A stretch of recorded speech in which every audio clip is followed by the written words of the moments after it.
pionera y el orgullo y patrimonio cultural de Huancavelica. Rayda Ravelo siempre vivirá en nuestros corazones.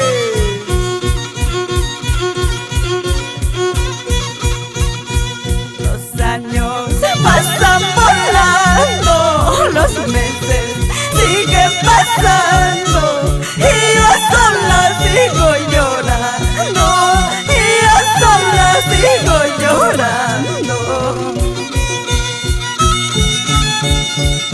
Tu voz, tus canciones, tu alegría, tu sentimiento siempre estarán en los corazones de todos nosotros. ¿Por qué? ¿Por qué te has ido? ¿Por qué? ¿Por qué te has ido a un viaje sin retorno y nos dejaste este vacío? Nos dejaste este vacío, todos lloramos, tus hijos. Danos fuerza, hermanita, para ti, Ángel Ravelo, Tío Tobar, desde el cielo.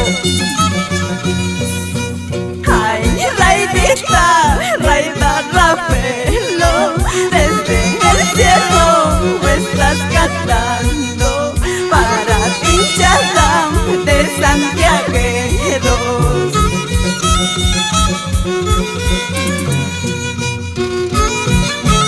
Eres nuestra fuerza, eres nuestro orgullo.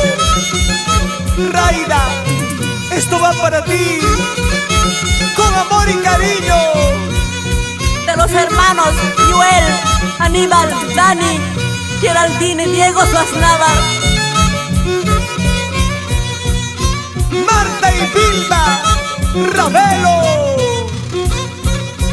las alcabandinitas de oro.